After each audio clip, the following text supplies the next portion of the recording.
This is the 17th season of Bass Talk Live with your hosts, Mark Jeffries and Matt Pangrak. BTL is brought to you by Lowen's, Bass Cat Boats, APCO, Ducket Fishing, Strike King Lures, Sunline, Big Bite Baits, Spro, X-Zone Lures, Yamagatsu, The Bass Tank, and Denali Rods. BTL coming at you. Good Thursday, everybody. Welcome once again to another edition of BTL Bass Talk Live, where Matt and I and Frank are going to talk bass fishing and anything else that we want to talk about. Folks, I can't explain to you how good it is to be sitting in this chair after missing an entire month of doing BTL shows. But Matt today got some great news. Still have a lot of challenges ahead of me over the next 12 months. But I have been cleared to come back to the mic and teach a little bit and drive a little bit and fish a little bit, hopefully. So, Frank, I'm so glad to see you, man. It's nice to see you, too, and your cheery self. I'm trying. And for those people that may not be aware, you know, I had an accident back on March 6th, and it was I'll just say this, all right? I went and I saw my neurologist today, and it was something that I knew I was going to get to a point where he was either going to tell me, hey, I'm going to release you to do some things, or no, we're not quite there, Mark. You still have some bleeding. You still have some swelling on your brain in certain areas, and it's just not safe for you to get behind the wheel of a car or truck or whatever and go back to school teaching and doing what you do. And you know, it kind of weighs on you a little bit. But today, saw the neurologist, and the first thing, he came up to me, he gave me a hug, and he looks at me and he says, you know, man, you're really fortunate to be alive based upon what went down. And I said, yeah. I said, I realized that. And he said, well, I've got good news. He said the bleeding has stopped, and the swelling is almost swelling is almost gone. There's just some certain areas, but you still have some challenges. But the good news is I'm going to release you to go back to work part-time, and going to release you to drive. And he tells me again, he goes, do you know how lucky you are to be alive? And then told me a story about his dad. And I got to tell you, folks, man, it is so joyous to be sitting here.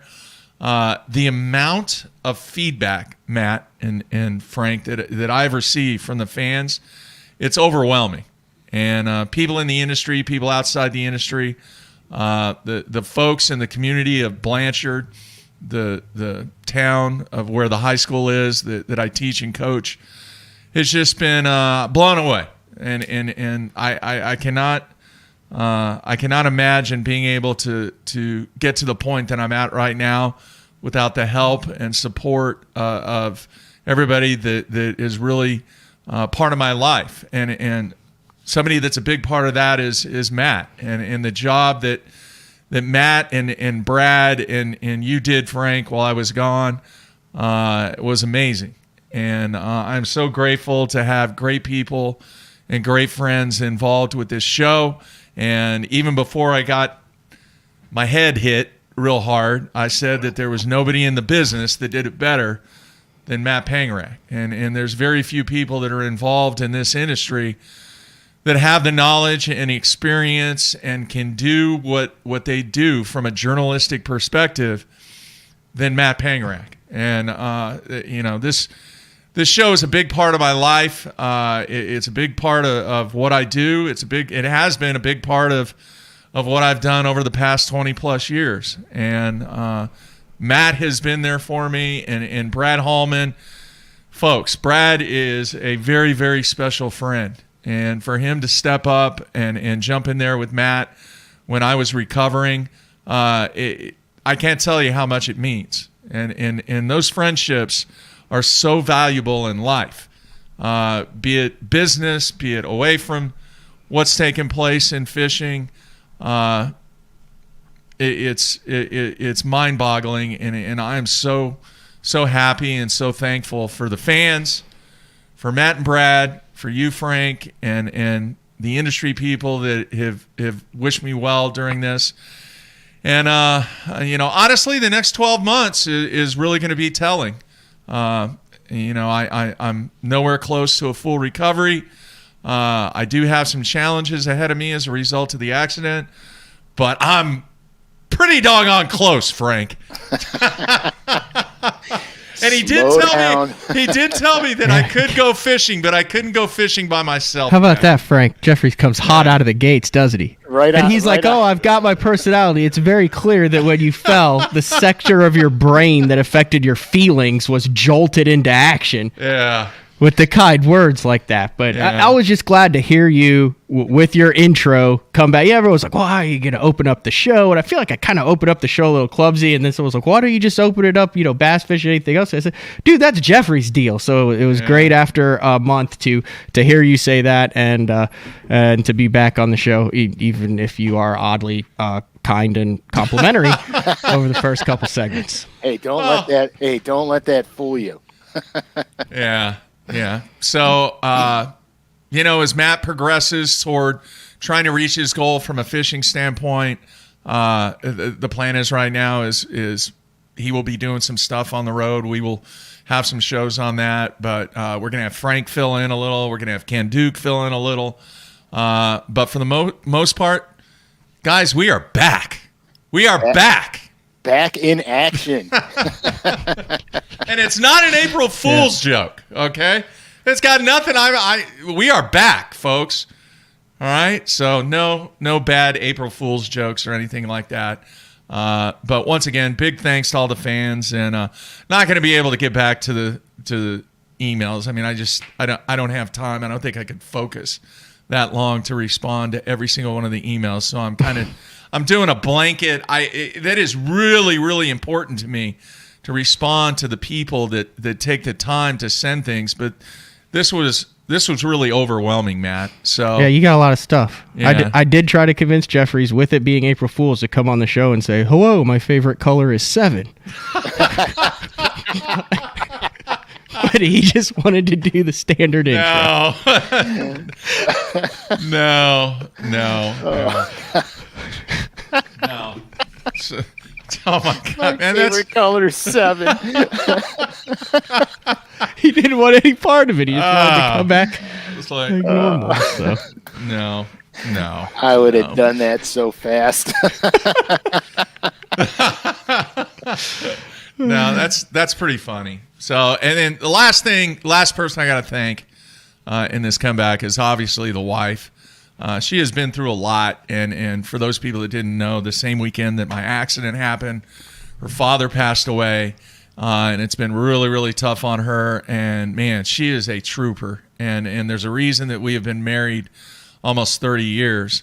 And man, some of the stuff that she had to do during this past 4 weeks, and at the same time try and take care of what she had going on with her family. That's a trooper, Frank. And so many loves for having her be a part of my life for a long, long, long time. And hopefully she'll get a few more out of me. That's outstanding. Well, you know what they say. Well, my dad used to tell me all the time, if you want to see the true character of an individual, don't look at them when everything's going their way. Look at them when nothing is going their way. Yeah. So I am ready to get back on the water. I've kind of, part of my rehab has been doing little task. And he ordered tackle online. Frank. I ordered tackle. I've never seen him do that. He's I walk in. He's got a bowl. He's got all the lights are off in the living room. He's got a bowl of soup, bowl of, like top ramen or something. He's got the basketball games on, but the volume's really low. and he's got a cardboard box. You can't make this up. No. He's got a cardboard box full of packets of orange kicker blades, Carolina rig weights, and plastics. And he's like, look, dude, I ordered these, and I'm going to make spinnerbaits with orange kickers and be ready for fishing season. Yeah. That's so funny. I was tinkering around a little bit, but it was really cool to make sure that my mind was still working in certain ways. And, I've done a few of those little tasks. You tried picking up a bowling ball yet? No, that's a ways away, dude. Okay. Unfortunately, it's a ways away. I wish. But you can drive for a little bit. I can drive, yeah. Just don't go into the left-hand lane when you turn at 19th. I got pulled over this morning, Frank. There's 2 turn lanes. I had to go into a little bit over into the left to get into the second turn lane that was wide open. And as I did it, a motorcycle cop turned the corner. And he immediately hit his lights. Well, I knew it would take him a while to maneuver and turn around. Well, I knew exactly what I had done. So I turned into the car wash, rolled all my windows down, put my driver's license in my fingers, kept my seatbelt on. He rolls up. He goes, I pulled you over. I said, yeah, I went in the left-hand lane so no one would. I said, it's a crappy intersection. He said, exactly. I said, I've never had a ticket before. He goes, well, you're not getting one now. He goes, I'm just giving you a warning. He's like, I agree. That's a horrible intersection. All right. I know. I was super pumped. You skated, man. I did. Yeah. Tips were taken quite well, though. I've always been told Yeah. from people in the know that if you get pulled over, immediately pull over as far as you can. And if it's dark, turn your lights on, roll all your windows down, put the car in park or turn it off, keep your hands on the wheel. Always have your insurance right in a glove box so you can get it before they come up while they run your tags and make sure they're not dealing with some psycho. Yeah. And then have them in the top, keep both hands on the wheel. Hello, officer, like that. And they said that typically helps the cause. Yeah. And it worked. It apparently helped the cause. Well, yeah, it takes the guessing game out of the officer's hands. Yeah. You know what I mean? They walk up, you got everything right there. Yeah. One of the things that resulted from my accident is I have no smell or taste. And I may not get it back. Ever. That's bizarre. Yeah, it has nothing to, people are saying, oh, you got COVID. No, it has nothing to do. Part of the strain that was put on my brain when I hit the concrete, I guess the nerve that communicates with the brain, or I'm not a freaking doctor. I don't really know or understand, but basically the nerve and the communication between that area of my brain and what conducts sense and smell has been severely damaged. So I can't smell or taste anything. He told me, he said, if you don't get it back within the next year, he said, you're probably not going to get it back. But you've never, I've known you for a long time. I don't know what, maybe you do like to go fine dining, but you've never been, and I'm not saying this as a joke, you've never been like a connoisseur of food. Like, it's not like you're not a foodie. Like, for as long as I've known you, you've always just with a mouthful of meat gone, it's filler. Like, you've always been like, you drink seltzers that have no taste anyway. Yeah. You eat meat with nothing on it. Yeah. So, that would suck, but it's not like, you got Emerald over here. Well, yeah, but now you could enjoy liver. Yeah. I just, if I didn't like it before or when I had taste and smell, I probably still wouldn't like it. But it's just weird. It's not COVID related or anything like that. It's just a result of everything that happened in there. And, there's a couple other things that are going to be very got to keep an eye on as a result of my MS, because that's lesions on the brain, and some of the bleeding that was taking place was really close to the lesions, and there's just some complications that result from that we got to keep an eye on. And yeah, man, I've lost 21 pounds. I don't recommend that diet, though. Going to ICU for 5 days is not a good diet. No, not a good diet. But yeah, food has become even more, like Matt said, filler to me now, because I can't smell or taste anything, man. Nothing. That's got to be just strange. It is. It's very weird. Do you remember? Like, if you grab a piece of popcorn but with butter on it, do you remember the flavor? I kind of. But he hadn't eaten that stuff in 5 years. Yeah, I mean, I can kind of think, oh, is that what that tastes like? Oh, yeah, that's it. Garlic baits, can't smell them. Well, that's a plus because I can't stand that. I open those things up in the boat, and everything I own smells like a pizza shop. Yeah. That old that was the old Lake Fork lures that had that garlic in it, wasn't it? Oh, and it was strong. Woo. Yeah. That nothing like a. Well, they put the spike it had the garlic scent in it too. Dude, you've got to have some stories where you've either had a co-angler or you've done it yourself when you were dipping stuff and dumped it over on the deck of the boat, and you're just like, oh my gosh, what did you just do? Yeah, my co-angler dumped a whole bottle of chartreuse spike it in the back, right behind the back seat. I was like, holy moly. And then they come back and he says, well, that'll fade out eventually, Frank.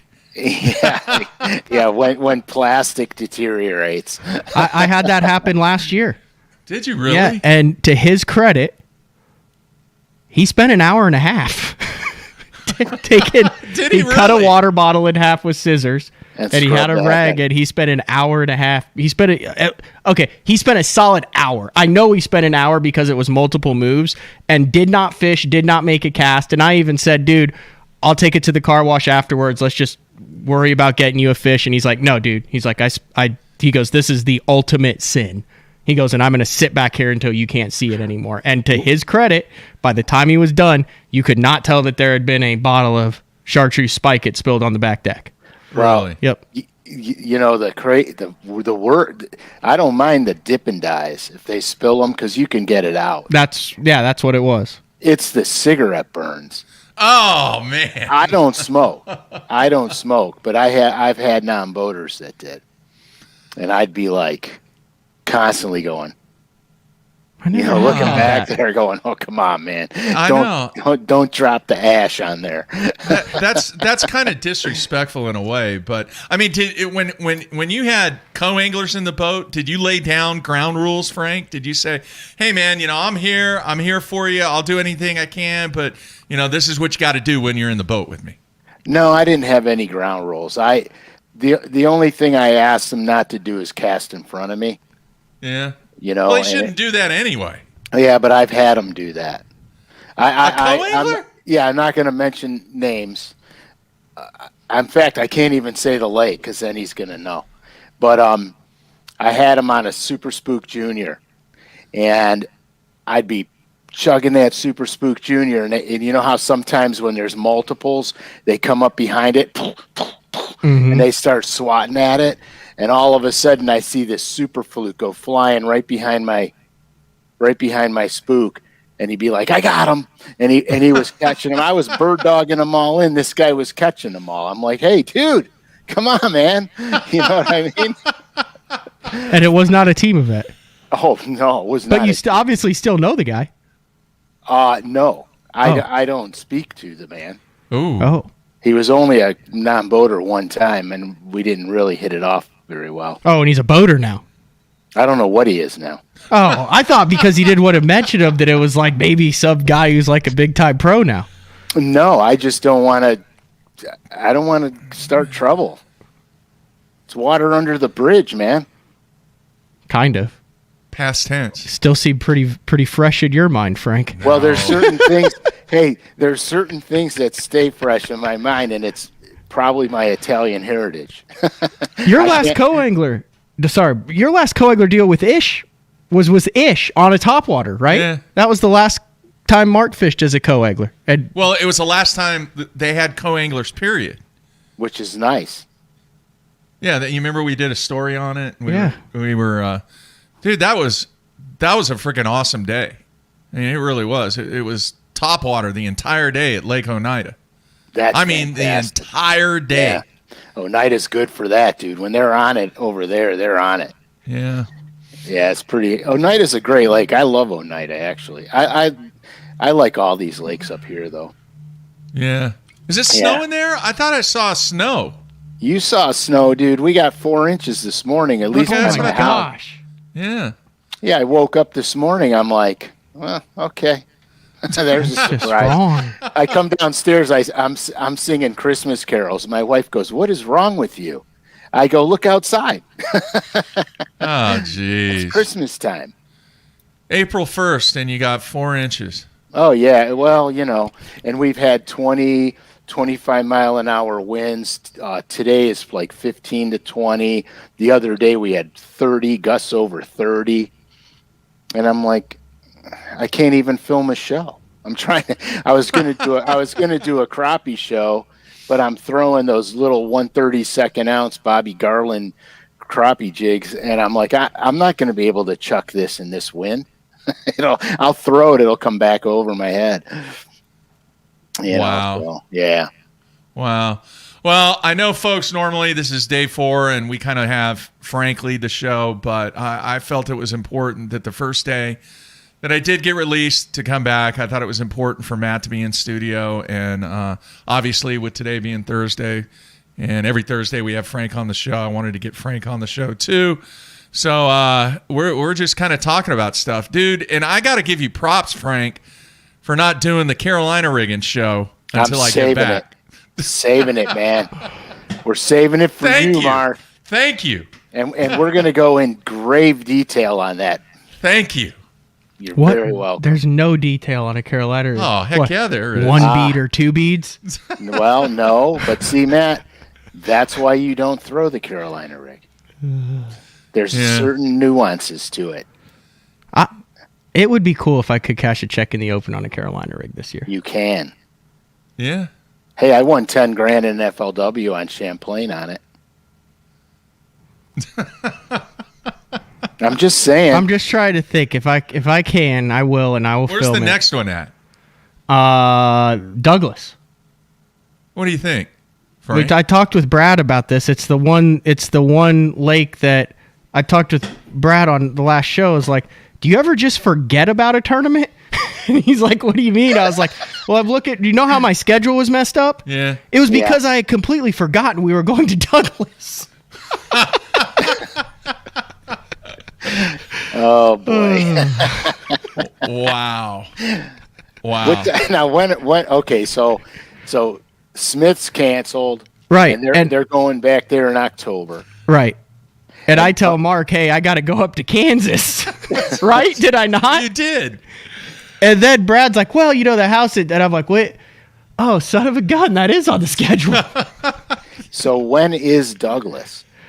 I think it's next week. No, it's not next week. I'll be here next week, and then towards the end of next week we leave. It's like the middle of April.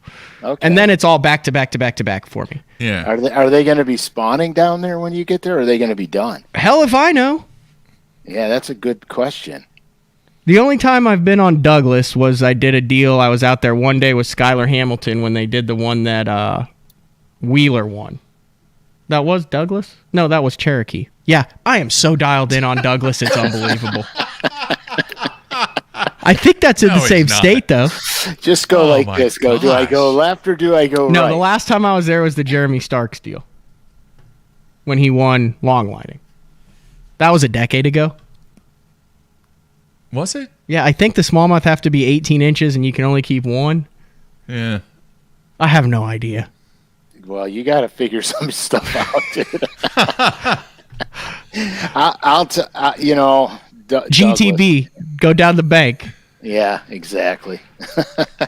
Square bill, chatterbait. Hey, that's for another show. I'll figure that out. That's my own issues that I have to deal with on that one. I want to mention this because we're gonna talk about this next week. I did save it. Okay, we're gonna talk about this next week, Frank, Matt, and I will. But I just want to mention it. There is a very well respected media company, not media like ABC or CBS or anything like that. That's called Sports Media, and it's more of a Nielsen kind of media ranking, marketing, all kinds of stuff. And they came out last week, I believe, the World Sports Rankings. In other words, who are the most influential people in sports? All of sports. All of sports. All right. And they actually go in, and we're not going to get into it today, but they talk about how it's measured, how does it measure itself? In other words, how do they generate these rankings? And there were some bizarre sports in this listing. I mean, sports that I didn't even know existed. Okay? Ribbon twirling. Do you think that there was an angler in the list? Top 200? No. There was not. Okay. What? There was not. No way.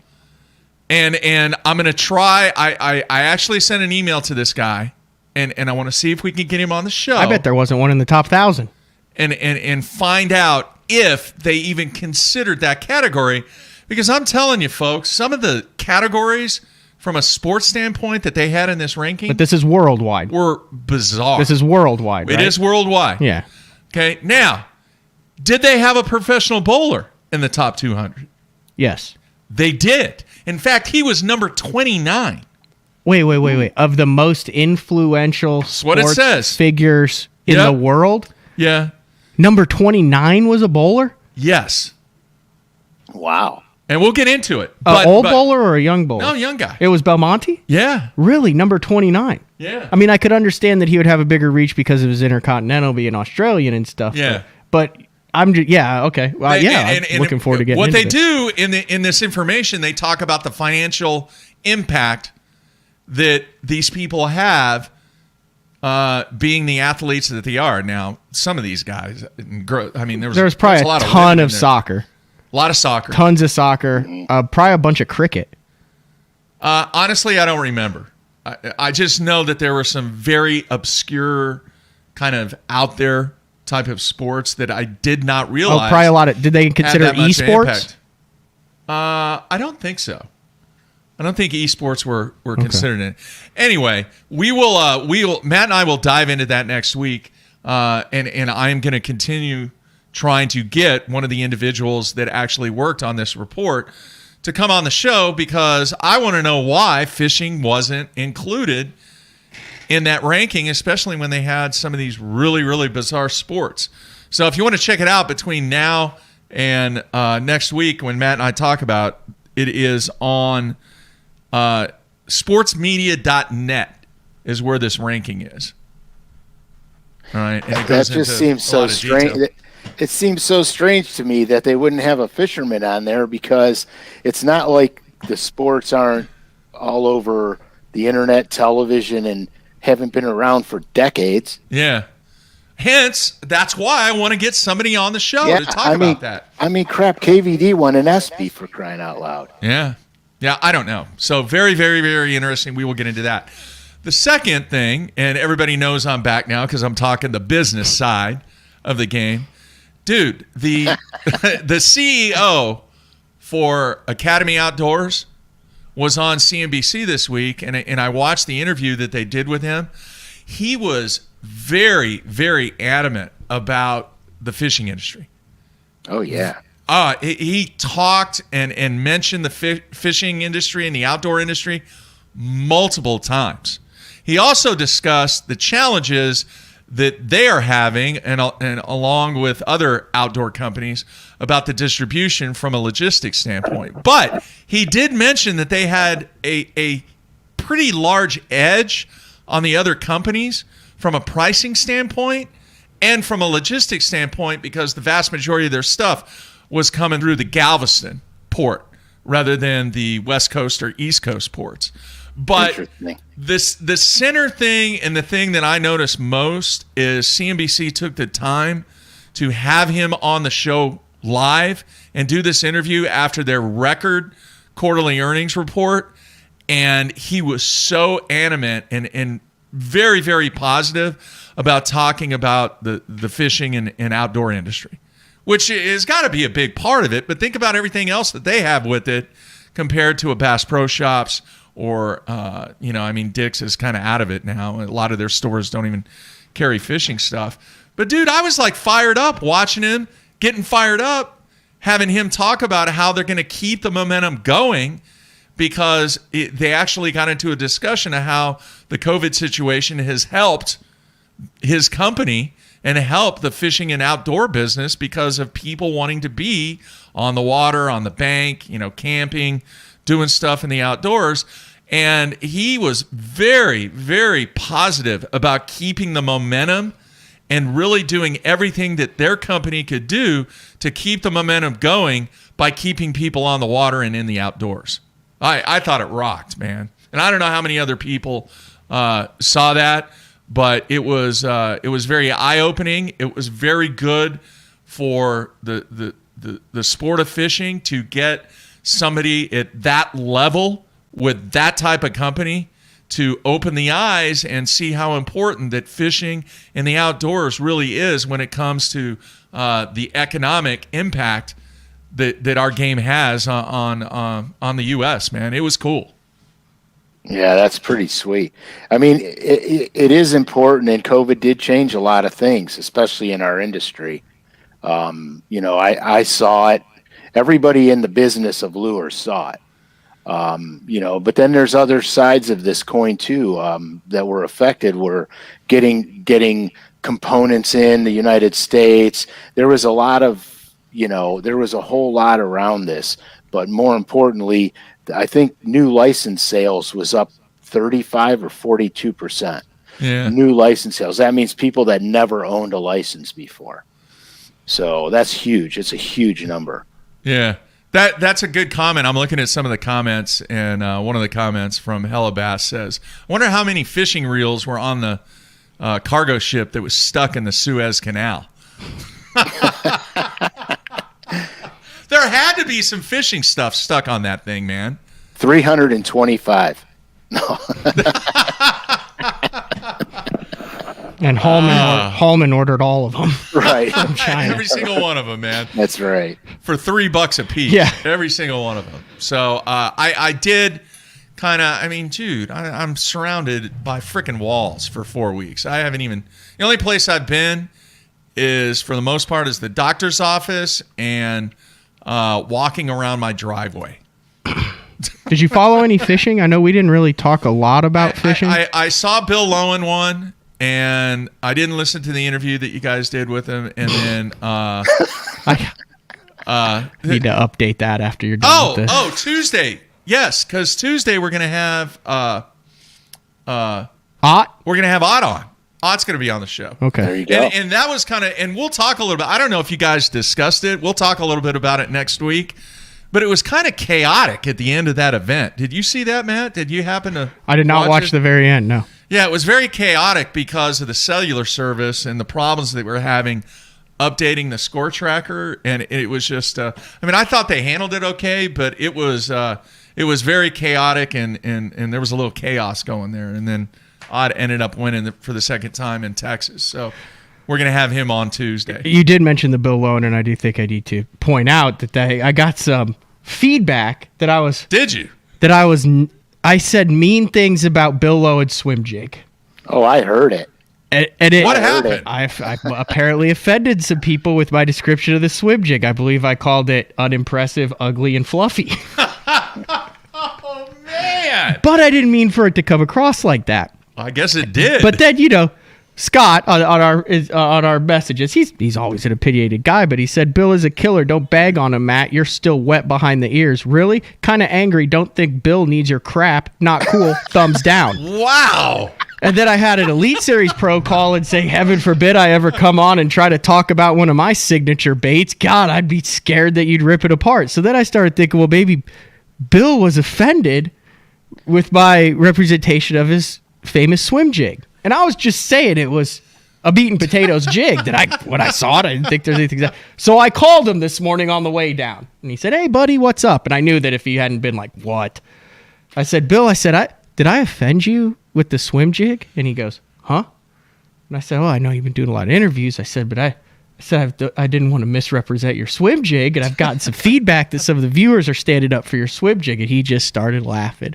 He said, no, we're all good. He goes, you're right. You're great. He's like, if anything, more people will go look it up to just see how ugly it is. Well, so we're good. I cleared it with Bill. He wasn't upset. There's nothing wrong there. Oh, well, but you're clearing it with probably one of the nicest guys on the planet. So True. even if he was mad at you, he wouldn't tell you. He was too nice. Oh, don't mind Scrooby. Don't do that to me now. No, Frank. dude, I listened to the whole show. There was absolutely nothing in there that would have offended me at one iota if that was my lure. It wouldn't have even offended me at all. All right. Well, Scott, Bill was okay with my description of his jig. He was cool with it. Yeah, dude, say whatever Outwardly, you want. yes. Yeah. Well, yeah, he's probably. See if I ever give him any of my jigs. You'll be calling him up. Hey, dude, you want to do another? Nope. I'm busy. Sorry. I'm busy that day. Wow. All right. Hey, real quick, and then we'll jump into something else. My phone was kind of blowing up. I know yours was blowing up, Matt. This whole thing that MLF did with the Berkeley Maxent. In case you haven't figured it out, it's an April Fool's thing. No, they're not. And it worked because we're talking about it on the show, and you said Maxent. Yeah. They're not banning it. No, but kind of creative. Yeah. The only issue was they put it out at 10 p.m. on March 31st. Well, maybe that was Eastern time or something. No. It would still be March 31st. Yeah. Anyway, so for those folks out there, yes, it is an April Fool's thing. You see what JD said there, who has the kayak shop? He said March was a record month for me, about 40% over previous record month from last year. That's big time, man. Yeah. That's big time. I think that's pretty much, though, because he's stocking BFEs and Denali rods now. I think that's got to be the only reason. Is that what it is? Man. Come in and buy your Denali rod and get a kayak free. So what's coming up? Obviously your open stuff, but what else do we have coming up, Matt? The Elite Series on the Sabine River. I believe they flipped that, right? They went back to when it was supposed to. Oh, they did? Yeah, because they remember that, you know how it's like Lollapalooza there. You got people like climbing trees and on top of buildings and just like brown jugs of liquor everywhere, and it's just chaos. But then when Texas started, that's wow. When Texas started opening back up, they went back to the better time of the year instead of having it in August. I believe there's also heavy hitters from last year's qualification coming up. I don't know if that's going to be public or who's in that, or if that's going to be a film deal. Is that going to be live? Oh, we'll find out because we'll have an odd on. I think it's only like 30 guys. I could be wrong there. And then I think that's it for the immediate future. Did you guys talk? Did you and Brad? Oh, you got the MPFL coming up in a couple weeks on Wright Patman. Okay. Did you and Brad talk about the, was it the Toyota that was on Lake Texoma? Yes. How tough it was? Yes. Did he recall it being that tough this time of the year? He was not shocked. Brad wasn't, because I asked him that. I was shocked that 14 fish won it. Yeah. But I think you combine kind of the in-between, a lot of water coming in the lake, cold front, and then it was really pretty windy during that. I know a lot of guys I talked to during that event were smashing them during practice, and then the bite just went downhill for him in the derb. So. Yeah. Hey, Frank, you ever thought about fishing a tournament? Every day. I mean, do you ever do it? I mean, even like a team tournament with Junior or something like that? I mean, we did. I fished one with them last summer, and I mean, we won it, but it was, I don't know. You know what? I love fishing Bassmasters so much that when I get into a different tournament, it just doesn't have the same. For me, I'm not as amped up about it. Yeah. I love doing it because I love the competition, but for some reason, I've been really thinking hard about Bassmasters again, and man, you should fish the Ohio Nation. Yeah. You get to the Bassmaster Classic that way. You make the state team, you go to the region, you can fish the national championship. I mean, you're fishing for the classic still there, man. Yeah, or I can just fish the opens. Yeah. You know what I mean? It's just, I don't know. Yeah, I think about it all the time. And you see, I wrestle with this all the time, too. I love the tournament game. I just love it. And, my life's going in a different direction now. And so it's hard to serve two masters. You know what I mean? Yeah. I want to put all my eggs in the basket. If I go back to the tournament trail, it's all or nothing at all. Oh, all my eggs are in the basket this year, Frank. Hey, happy Easter. Yeah, it is Easter Sunday. Easter they're weekend. all in the basket, and I'm like, why didn't I just leave one in the carton? Jeez. God, Matt. Man. You got to beat yourself up. Yeah, but Matt, that's the only way you can do it. No, I agree. I'm a couple good decisions away from being like, this is the greatest free roll of my life. Well, yeah, I mean, you're either all in or you're not in, because if you're not all in, you can't make it. Yep. And that's when I made the commitment to fish full time, I quit everything. I got rid of my ad agency. I did everything. I got rid of everything, and I focused nothing but on tournament fishing, period. And every decision that I made, if it got me closer to my goal in tournament fishing, it was a yes. If it was going to take me on a detour, it was a no. So life got real easy for me at that point. Not in the travel and the family life, being gone all the time. That wasn't the easy part. But the easy part was, once you know exactly what you want out of life, every decision you make, if it gets you closer to that goal, then it's a yes. If it doesn't, it's a no. So it becomes real easy at that point. I had a saying that and I don't have it it's actually in storage. It's a sign. It says, are you one day closer to your goals or one day further from them? Yeah. Same principle. Mm-hmm. I like that. Yeah. How good of a team are you and your son? Pretty good. Frankie's a heck of a fisherman. Yeah. It's like this. We're either laughing and high-fiving ourselves all day, or we want to stab each other.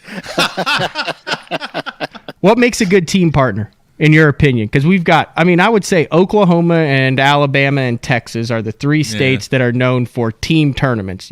There's a couple groups of guys, and you just say them by their last names, and they're team partners. Some of them, one guy doesn't own a boat. Other team partners, they practice individually and they fish other events together. There's a wide range. In your opinion, what makes a good team? Everybody always says that, and this is what everybody says. This is not what I say, but everybody says, we're a good team because I'm a deep water guy and he's a shallow water guy.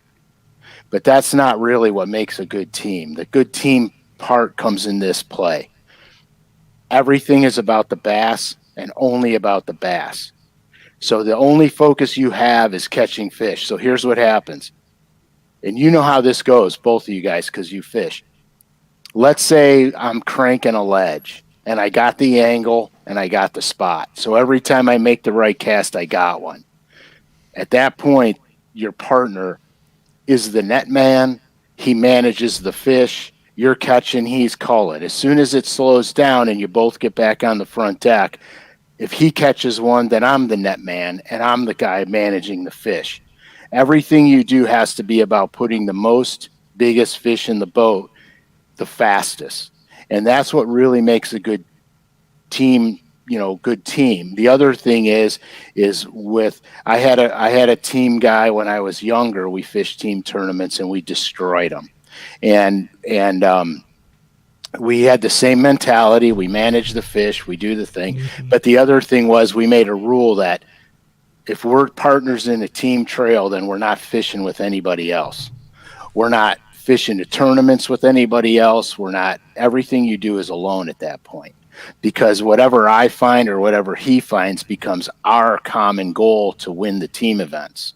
If I find something and he takes one of his buddies there, and then all of a sudden it becomes like an annuity, then they're taking their buddies there, their buddies are taking their buddies there, and you never catch another fish. You had the relationship talk. Yeah. So exactly. You're sitting there on the water, you're just throwing a jig. So what are we, Jim? What do you mean? What are we? We've been fishing together for a while. We've been doing good in the tournaments. I think we could take this thing to the XFL. What do you think? It's the truth, though. But that's the truth, because if you can't have blind faith in your partner, and when you guys start fishing for real money, like 10 grand, 15 grand, like the Central Pro-Ams where you guys live, that's a huge team trail.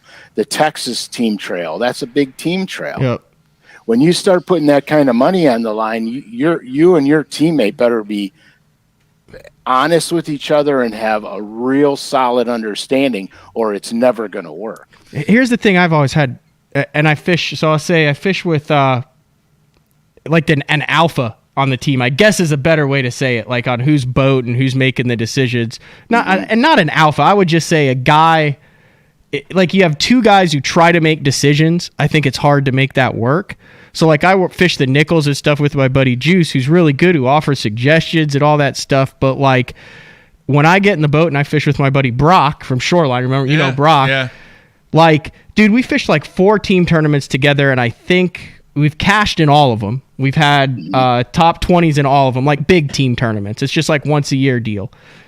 But dude, I think I've maybe caught like 2 keepers in those 4 tournaments, and we're talking like 18 to 20 pound sacks. Like one time he blistered him on a whopper plopper. One time he blistered him on an A-rig. One time he caught an 8-pounder flipping, and I'm in the back and I'm feeling bad because I'm just sitting back there and he's just putting on a show. And I have to keep reminding myself, this is a team deal. Right. What can I do to add one thing? To add one thing over the course of the day, because there's no sense in him giving me an angle because the dude's freaking on fire.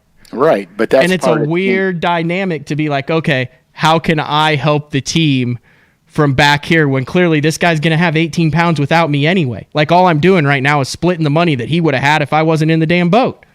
That's how bad it's been with him. Like in a good way, I mean. Right, but that's not the mentality of a team. The mentality of the team is it doesn't matter which partner's catching them on that given day. And the guy who's not catching them can't get a case of the attitude because it is a team. There's going to be days when he doesn't do as well as you do, or your partner's going to do better than you on some days, and you're going to do better than him on some days. Mm-hmm. And so at the end, it all balances out. It all comes out in the wash at the end. Now, if you're just potlucking a couple and you're not fishing the whole trail, you're just going to potluck a few lakes, then you're just fishing a team tournament. You're just fishing a tournament together. You're not really on a team trail where points and everything matter. Yeah, everything we fish with him is either for a boat, or this last one was $5,000, and like at one I caught a 380, and I knew we weren't going to call out a 380, and I didn't say anything, but internally I'm like, dear God, thank you, I contributed to the cause today. Yeah, and that happens, man. That happens. Yeah. I actually love team tournaments, to be honest with you guys. I do. If they had a team tournament set up like Bassmasters, I would do it. Well, that's what I wanted to ask you. Why is there not a national professional team tour? Your guess is as good as mine. I'd do it tomorrow. I wouldn't even, you know what? I would do it so fast I wouldn't even think about it. As long as the money was right, and as long as we traveled. I don't want to be. They did that in Texas. No, but what I'm talking about is having a schedule that is not just in Texas. Not $1,000 team tournament, you're going like the Ozarks, and then you go to Pickwick, and then you go to the Champlain, like a Johnny Morris deal, except instead of fishing one, you fish all of them to qualify. You have for the like championship. 8 events or 7 events or whatever. Yeah, I would love it, dude. I'd be so into that. Go ahead. Well, no, I know a lot of people have tried to form tournament trails and do some other things. I mean, obviously now with the MPFL that's taken place, but I cannot recall, and I might be wrong, but I don't remember anybody stepping up and going, you know what we're going to do? We're going to do the same thing that these big organizations have, except we're going to do it from a team perspective. Because is there not more team fishing out there than individual fishing across the nation? Would you say that, Matt? Do you think that more guys from a competitive standpoint fish as a team rather than individuals? I don't know. That's a good question. I know there's a lot of I know there's a lot of money spent on team tournaments. Yeah. I would say there's probably more individual. See, I think you're wrong, Frank. And I wish there was. I would say this because the team tournaments are typically huge. There's a lot of 200 to 300 boat team tournaments, which it takes a lot of 30 to 40 boat individual tournaments to equal one team tournament. So you have a 320 boat Nichols on Grand or a 250 boat Skeeter on Eufaula. That's a lot of single solo ABAs to make up for the number of guys. That's 500 guys, 550 guys in that one tournament. And this is something for the fans to throw out there on the instant feedback or shoot me an email or whatever. But the amount of money, you would have to share it, but the amount of money from a cost standpoint would decrease. The brandability, the ability to brand your team from a support standpoint would be there. I just think that I don't understand why somebody hasn't tried it yet. With all the things that people have tried in the fishing industry, why hasn't somebody tried to do that? Even somebody that has had success in a geographical location, why have they not tried to step up to the plate and go, you know what, we're going to take this national? I don't know. I wish they would. I mean, there's got to be some logistical thing in there that we don't know about, that it hasn't already happened. I think because if you're fishing team tournaments, even if you're serious, you're most likely a working guy. And it's really hard. You're talking about double the amount of people, double the logistics to travel across the country with two people. And I think you're a lot more likely to be able to do it where you have localized guys in Alabama, the Alabama Team Trail, in Oklahoma, in Texas, to where why would you want to go travel across the country where you obviously aren't going to be able to offer hundreds of thousands of dollars for prizes when you have the majority of guys who can stay in their own bed, or they have a freaking camp that they split with someone on Rayburn or Toledo Bed, and you can still fish for $20,000 or $30,000 and be back at work on Monday and get off work Thursday and be at the lake in an hour. So I think the appeal of a national tournament trail, team tournament trail, it's just not there when there's so much that you can fish for a $300 entry fee and across the beltway of fishing right there. It's a good point. That's a good counterpoint. Yeah. But I would like to have somebody, if anybody out there wants to come on the show and talk about if you do run a tournament team trail organization or something like that, just, here's why. This is why we haven't ever stepped up and decided to do that. I don't know. Yeah, Matt, you make a great point. I mean, that's the best point. That's probably why, because most of the guys work and they can't take 5 weeks off for vacation. I mean, you can't fish for $50K individually around here or anything, like a Bassmaster Open or a Toyota Series or anything. Well, I'm an individual sole pro.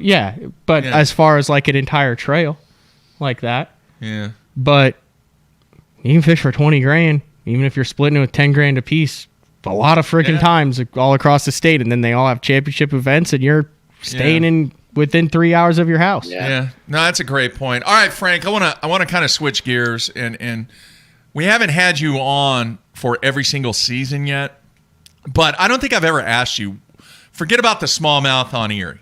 All right. Take that out of the equation. I forgot about them. All right. What truly is your favorite time of the year to fish, and how are you going to catch them? My favorite time of the year is after the spawn and probably winter. And I would say after the spawn, I like after the spawn because then I can start dinking and dunking offshore.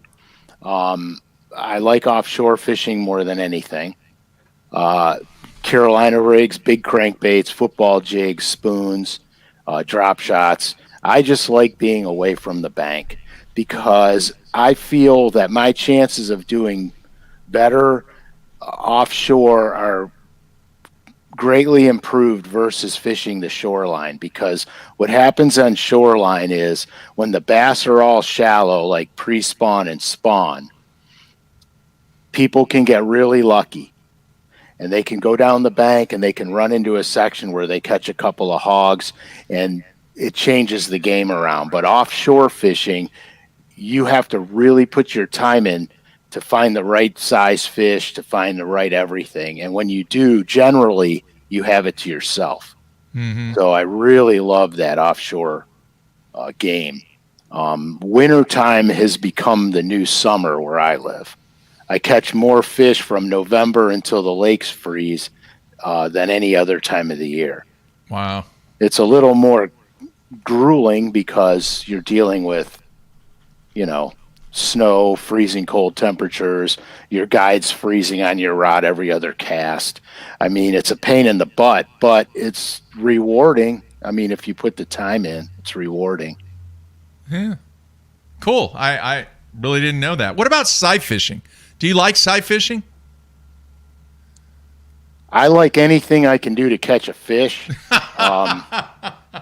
It's not my favorite, but I kind of get off on it a little bit because it's like hunting.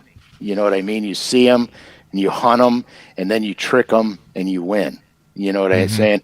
So that's kind of the cool thing about sight fishing. The other nice thing about sight fishing is you can go, oh, that's only 2 pounds. I'm not going to bother with it because there's a 4-pounder over there.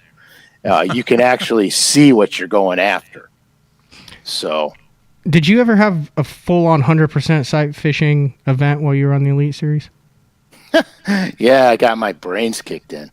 I didn't find big enough spawners, and that's because I spend most of my time offshore, and I don't really bother too much with the spawn because I can always catch fish coming to or leaving during the spawn. So I kind of concentrate on that stuff. The time it hurts you is when it's a full-blown spawn and there's not much anywhere else. And then what happens is then you have to know the areas that you're fishing and where generally the bigger fish are spawning. And most of the full spawning lakes that we have were down south, Florida and stuff like that. And I just wasn't dialed in on Florida spawning yet. You know what I mean? This was earlier on in. And then after that, we really never hit a spawn where it was pure spawn, a pure spawn deal. But I learned one thing in Florida, that if you know where the big ones spawn, you're going to just spank them because they're not everywhere. Oh, I know. It's very specific. I bring that up because I said I fished my first tournament when I was 13. So I've fished tournaments for 23 years, if my math is correct. I don't have a single tournament where I brought 5 sight fish to the scales, ever. In 23 years. I have not ever hit a full-on spawn tournament. I've either been out of town or I didn't fish the Nichols when they've had a couple of those in April, or something has happened, the water's been blown out and high. There has never been a tournament where I have said, these are the 5 that I'm going to go to, and if they're not there, these are the next 5, and this is where I'm going to go. Now, I've caught a sight fish here or there, but I have never had a full-on spawn tournament, and I find that amazing because I love to sight fish. Part of that love was given to me by Mark Jeffries, who taught me a lot about sight fishing, and Harold Allen and the number of guys. So I sight fish a lot. I've caught a lot of fish on sight fish, also from the bank too. Remember I used to go to those ponds and catch 7 and 8? Yeah. I mean, I've sight fished hundreds of hours, but I've never done it in a meaningful tournament. And I'm like, holy cow. Like, I was like, maybe we'll get to do it at Smith, or maybe it'll happen at Douglas, or maybe there'll be, and I keep waiting every single year for a sight fishing tournament. And it's just like year after year after year. And I'm like, is this ever going to happen for me? Because I would love to be in one. Well, but everything has to line up. Everything, like if you were just going to go, hey, I'm going to sight fish all spring, and you pick and choose your lakes and you pick and choose the days, everything lines up. Right. Okay. But in a tournament situation, you've got weather conditions. Is the water get muddy? Is it blowing like a hurricane and we can't see it 6 inches under the water? I mean, for a really good sight tournament, everything has to line up. You remember a bunch of years ago, I think might have been Toho. Bassmasters was there and practice was tough and nobody was really getting them. And like the last day of practice, when you have that half a day you can go out, guys were staying out to the last minute because all these giant females were shooting into the beds, and it turned out to be a slaughter fest. Yeah. You know what I'm saying? And then here overnight, all of a sudden overnight, and these guys are coming in with these gigantic bags and everything is sight fishing. It is. It's driven me nuts. I've missed everyone on Grand. I've been off on all of them. I haven't even gotten one on 10 killer. I know, dude. It's kind of frustrating sometimes. It is. I mean, it's like, very frustrating. It's like the box of wiggle warts that I got. It's like, oh, you don't have anything, and now it's past that season. You know what I mean? That's why the Carolina rig's never out of season. It's like, right, I got Frank? all this stuff I haven't thrown in 3 years. My sight fishing box is immaculate. I keep adding more and more to it with all little bluegill baits, and there's like zero missing out of it. Yeah. I don't know what to tell you, man. I don't know. I want to cry for you, but I don't I'm care. sorry. First world problems. It is what it is. It is what it is. Mark's just happy he can see a sight fish, although he cannot smell or taste the sight fish. No, I cannot. You remember that smell in certain areas on the Potomac? Oh, yeah. Oh, yeah. You'd go into some of those pockets and it wouldn't even bother me. You'd be in. I'd be in, man. I wouldn't be bothered at all. I remember the first time that I was on the Potomac and we pulled into some of those areas where the industrial stuff was. Oh, geez. I was like, man, this is brutal. Brutal. And you wonder how a fish would live in there. Yeah. Just brutal stuff. All right, man. You ever had a concussion, Frank? 3 of them. Wow. It's not a whole lot of fun. How'd you get them? Skiing. And then my first concussion came when I was a kid. My grandfather had these bar stools in his basement that pivot, around. Mm-hmm. So I was going, woo, swinging myself around, and I went flying off the thing, and I smashed my head. That was my first concussion. Wow. But my other ones came from skiing. Oh. Yeah. Well, black diamonds? Always. Always. No fear. You know what that is, Matt? Yeah, that's the toughest ski level. Yeah, you got no fear. That's like Ohio River tournament fishing. Like that would be the black diamond of tournament fishing. Like that would be a mud I feel diamond. like there needs to be a scale of categories. Like this tournament by has been deemed to be a black diamond tournament. Yeah. Well, that would be where Kennedy was catching his smallmouth. Yeah.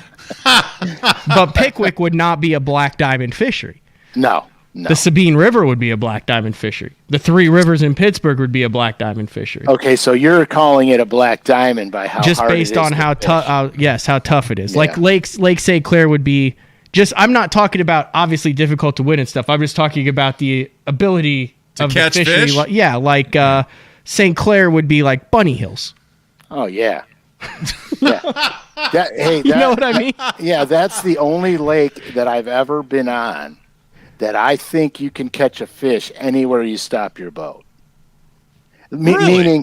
Meaning from you could pull up to the bank and catch one. You could pull out in the middle of the lake and catch one. There's no zone. You know what I'm saying? Mm-hmm. Like Lake Erie's a great fishery, right? But there's zones. I mean, those bass won't be in 60 feet of water. You know what I'm saying? When you're catching them in 25 feet. But at Lake St. Clair, I've caught them in the 2-foot sandbars, and the same day I've caught them 18, 20 feet out in the middle of the lake. Wow. Yeah, it's a crazy fishery. It's a fantastic fishery, actually. Huh. Cool stuff. Very cool stuff. You good, Mark? Yeah. You doing well? You're not fatigued? I know. That's why I was checking. We're an hour and 4 minutes in. We might have to. A couple weeks ago, you could go 5 or 10 minutes, and then it was 10 or 15, and then you were around for a half an hour. So I'm just making sure I know, and I'm not saying that facetiously. I know that. No, we might need to wrap it up. You're starting to feel it if you're getting an eye twitch or. Here, Frank. What was it? Is this it here? Okay. Touch Index your nose. finger to nose. Oh, I missed again. Okay, yeah, we're too long. Good shooting, Dex. we're a little long there. All right, good stuff though, man. Frank, can't thank you enough, dude. When are you going to be on the water again, Matt? Oh, so we are wrapping it up. We're wrapping it up. Oh, okay. Yeah, we're wrapping it up. This is turning into a black diamond show. Yeah. I think I'm going to head up to Kansas. I got a couple days before the off-limit start. I believe it's 4th for the Bass Nation Regional on Milford. All right. Since Milford is I don't know if it'd be a black dye. It's a lake with no one knows anything about it unless you're from there. So I'm at least going to go up and drive around the bank. So when I look at Google Earth, I know what I'm looking at. All right, there you have it. Snow is gone, right, Frank? Hopefully by tomorrow. We're supposed to get more tonight. Oh, geez. Hey, did you get the thing that fell off your boat fixed so you can have a vessel now? Oh yeah, dude. You know what? Good point. Jeffries doesn't know this story. You don't have to recount it anyway. Something fell off the boat after Frank should have blew up his lower unit, but he didn't, miraculously. And then afterwards, he was so happy. There's like some pin thing that he forgot to put in, and then he took it to the guy, and the guy's like, "Where's this?" And Frank's like, "I don't know." And then they had to order it, so it was a pain in the butt. So Todd and I put the thing together. Todd at Hydromotive, we put the thing together, and he goes, "Hey, as long as we're going to put the boat together, we might as well go dump it in the lake." And I'm like, "All right." I said, "You sound like you have an idea." And he's like, "Yeah, I do." I go, "What is it?" He goes, "I got another prop we got to try." And I said, "All right, let's go." You know, I'm the prop guinea pig. So, dude, this prop was psycho on the boat. So it looks like I'm getting a new prop for the boat. Oh, it's good. Yeah, very nice. Fantastic. What was good? Better hole shot, top end speed? Everything all the way around, but more importantly on my Legend. The Legend likes to lift, the whole boat has to lift parallel to the water. It likes to run ass high. So this prop lifted the boat out of the water so good, it's so level that when I'm running full out, I can literally just turn the wheel just with my fingertips, turn the steering wheel. It just ran the boat so good, and my mid-range was psychotic from 45 to 65. Like when you step on the gas, you just get thrown back in the seat when you go. So looks like looks like I got a new blade, boys. 3-blade or a 4-blade? 4-blade. Nice. We got to figure this timing out between my tournaments and stuff. I still want to get up there. I want to get out on the water with Frank's prop guy and Frank. I want to do a week of BTLs from Ohio and see if we can get the cat. I got the cat to 78.9, and I think with your help we can make this in an 80-mile-an-hour bass boat. Dude, those things run good. I was surprised. Those bass cats run good. And I think I could have hit 79, but I'm a safe boater. We're gonna. It's that simple. We're changing. No, I'll always be a safe boater. I will always be a safe boater. Excellent. You just become a better boater to where your comfort level increases. Be safe, man. Be safe. All right, folks. I know this was not the normal Day 4 show, but I appreciate you hanging in there, and I'm glad I'm back. I'm glad I'm alive. And next week, Matt and I will get after it once again, beginning on Monday, and then we'll have Ott Defo on Tuesday.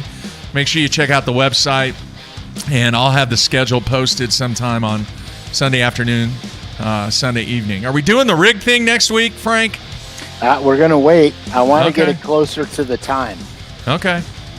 But we could, I mean, if you want to, we could. No, man, you can save it. One more week. You don't want to. You don't want to make sure you get it so everyone can order thousands of dollars of lead barrel weights and swivels. I mean, I've got some tricks, man. You know, Hobby Lobby's got a lot of stuff for Carolina rigging that people don't realize. Oh, you know it. Same thing for trout fishing. Yeah. How about that, Matt? I know all your tricks. I've seen it. It looks like you're ready to do a Bondugal keychain in your tackle box. All right. That's going to wrap it up, folks. Thank you so much for all the feedback and the emails and the well wishes. But I am back, and we will be back on Monday. Frank will be back for Day 4 next Thursday, and we will keep this thing going, Matthew. It's been great, good show, and many thanks to everybody out there that has really helped me through the process. Good to have you back, Mark. You did great. I'm glad. Yay, Mark's back. All right, man, Frank. I will talk to you soon. I'll give you a buzz. You got it, bud. All right, thanks, Frank. All right, that's it, folks. We are out of here.